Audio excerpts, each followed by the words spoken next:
Hello friends, how are you. आज हम एक और नई कंपनी फीएम इंडस्ट्रीज डिस्कस करने वाले हैं, जो कि हमारी मल्टी बैगर स्टॉक सीरीज चल रही है।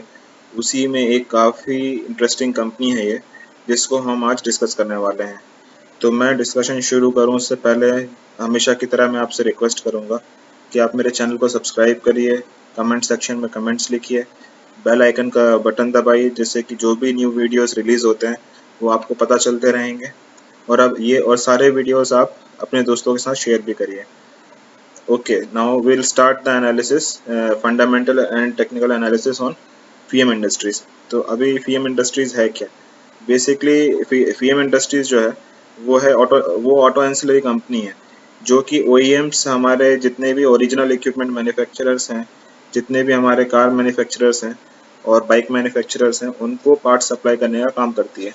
तो इनके काफ़ी सारे क्लाइंट बेस हैं, आप यहाँ पे भी देख सकते हैं, क्लाइंटेलीज काफ़ी सारी हैं। बट पहले हम इस कंपनी का ओवरव्यू डिस्कस करेंगे। तो हम यहाँ पे देख सकते हैं कि ये मैंने ऑलरेडी इस कंपनी की वेबसाइट खोल के रखी हुई है, और इस कंपनी में आप काफ़ी डिटेल में इन्होंने सब सारी चीज़ों को डिस्कस करके रखा हुआ कि हम क्या मैन्युफैक्चर करते हैं, कैसा है। अभी यहाँ पे देखिए, आप FM industries is one of the leading manufacturer of automotive lighting, signaling equipments, rear view mirrors, sheet metal and plastic parts in India with the latest addition in Kenster। तो अभी ये काफ़ी रेप्यूटेड कंपनी है, काफ़ी 45 years इनका presence है automotive components में। इनकी प्रोडक्शन फैसिलिटीज़ अगर आप देखेंगे तो ऑलमोस्ट मैंने देखा था कि इनकी ऑलमोस्ट 9 मैन्युफैक्चरिंग यूनिट है। इनफैक्ट अगर आप लेटेस्ट इनके प्रेजेंटेशन, इन्वेस्टर प्रेजेंटेशन में जाएंगे तो ये बताते हैं कि हमारे पास ऑलमोस्ट 10 मैन्युफैक्चरिंग फैसिलिटीज़ है इस कंपनी की। तो 10 मैन्युफैक्चरिंग की फैसिलिटीज़ हैं। जो डिटेल्स हैं वो आप यहाँ पे देख सकते हैं वेबसाइट में कि इनकी किस किस लोकेशन पर है।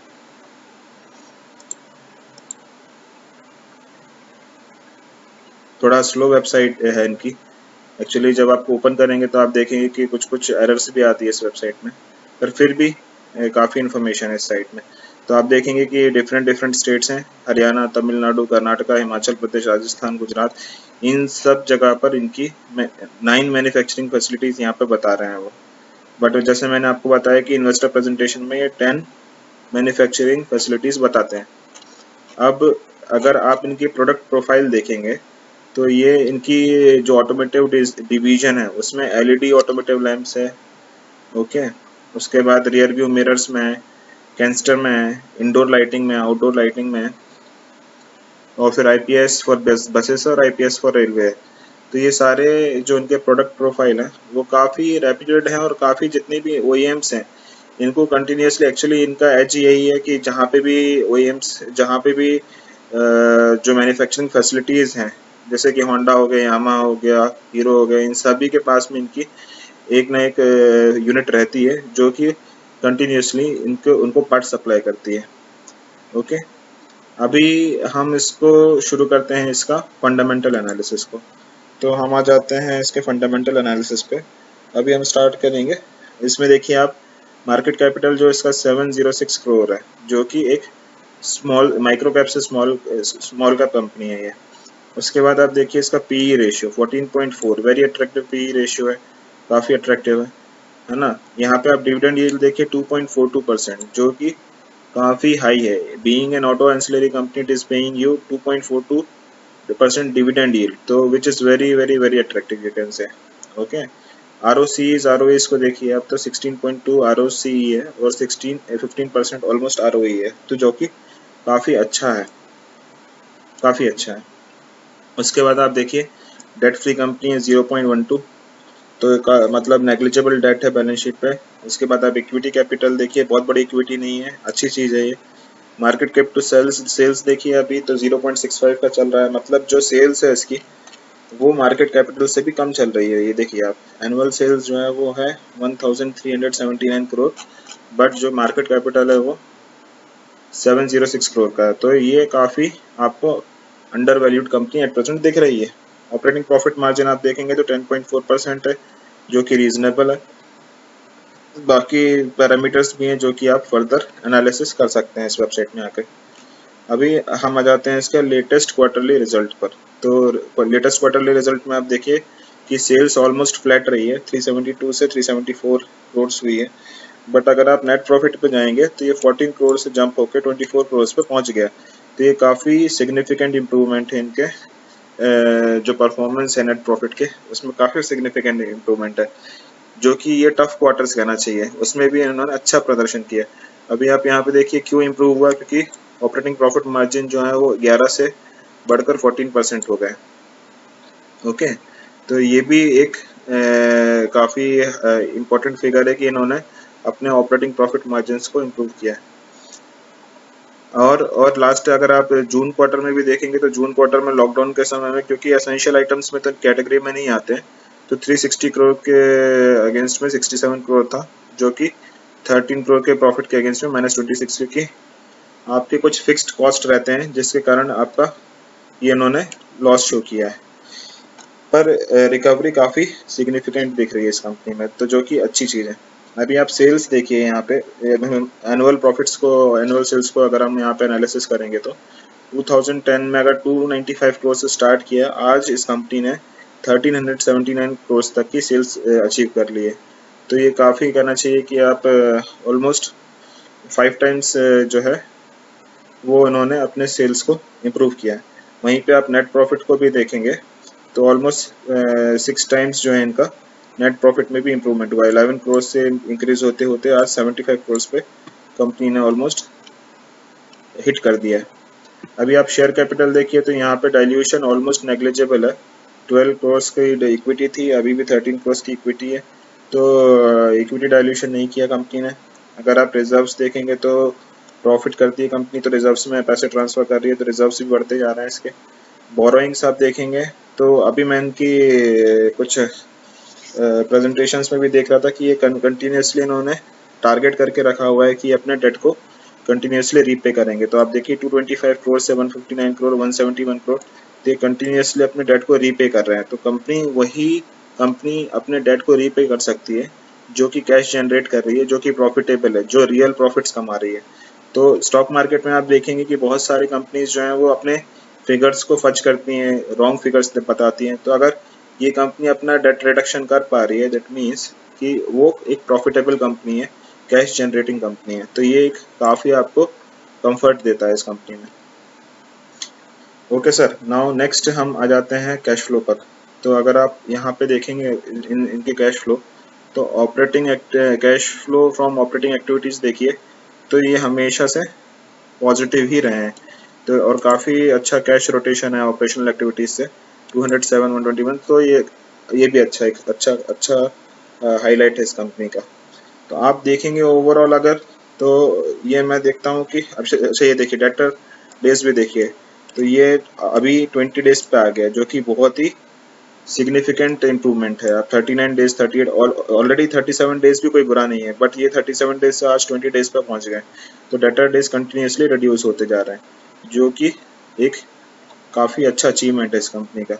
तो अगर आप देखेंगे कि हम जो भी हमने अभी तक डिस्कस किया उसमें हमको कहीं पे भी कोई ऐसा मेजर कंसर्न देख नहीं रहा है इसके फाइनेंशियल्स में।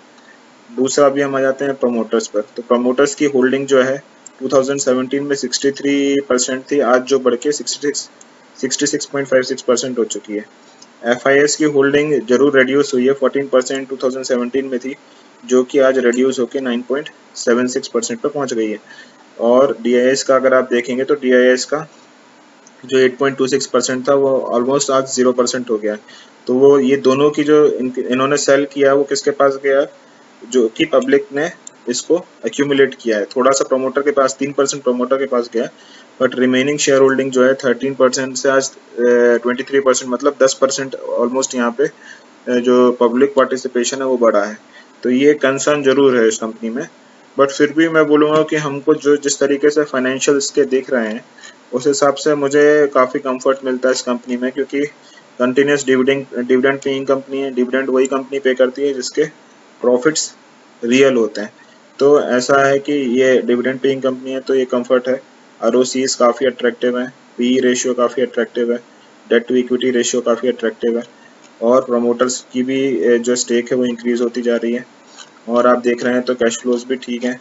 तो ओवरऑल जो इसके अगर आप फंडामेंटली मुझसे पूछेंगे तो ये काफ़ी स्टेबल कंपनी दिखती है हमको। अभी हम आ जाते हैं इसके टेक्निकल एस्पेक्ट पे। तो आपको पता है कि जो 2017 से auto ancillary as well as जो हमारे ऑटोमोबाइल्स हैं सारी कंपनीज के सिग्निफिकेंट डाउन टर्न चल रहा था। जो साइकिल है वो काफ़ी रिवर्स हो चुकी थी और लास्ट 2-3 साल से हम देख रहे हैं कि सारे जितनी भी जैसे टाटास बोल लीजिए आप या अशोक लीलैंड बोल लीजिए, मारुति देख लीजिए, सभी अंडर परफॉर्म कर रहे हैं मार्केट को, क्योंकि सब में जो ऑटो साइकिल थी वो रिवर्स हो चुकी थी लास्ट 2-3 साल से।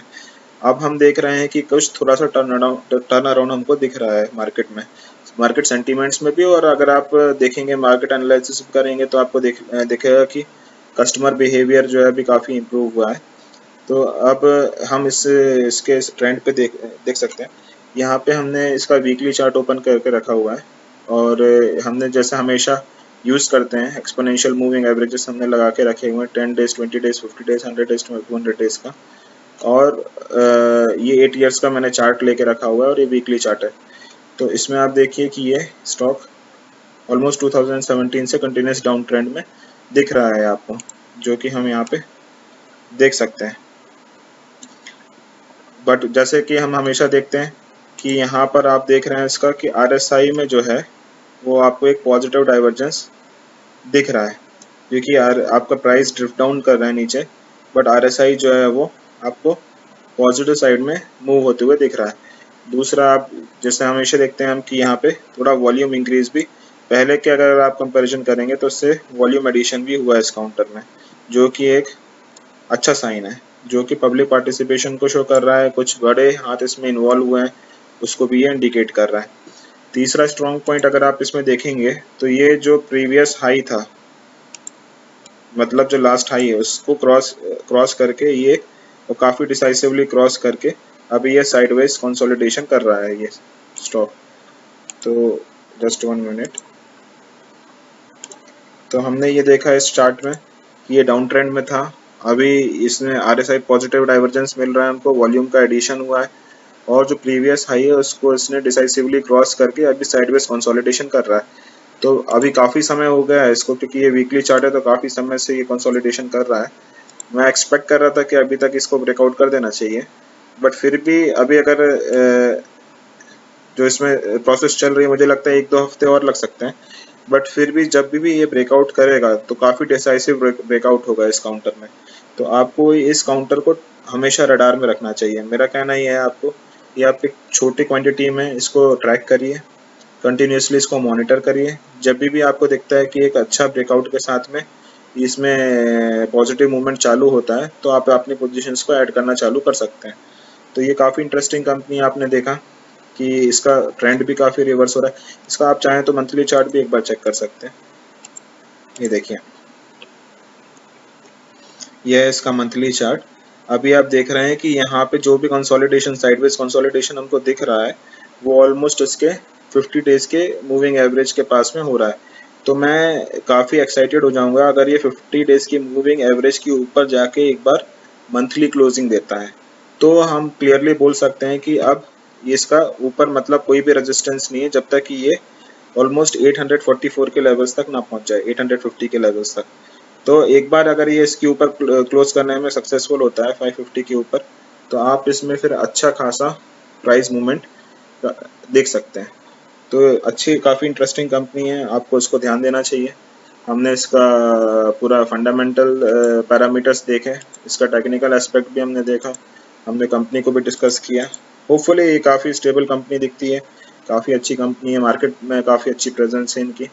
तो मुझे लगता है कि इसमें आपको ध्यान देना चाहिए और आप ग्रेजुअली अपने पोजीशंस को भी इंक्रीज करना चाहिए। तो आप बताइए मुझे आपको ये वीडियो कैसा लगा, है ना? कमेंट सेक्शन में ज़रूर लिखिए। मेरे चैनल को सब्सक्राइब करिए, अपने दोस्तों के साथ शेयर करिए और बेल आइकन को दबाना ना भूलिए। Okay, thank you sir. Okay, bye bye.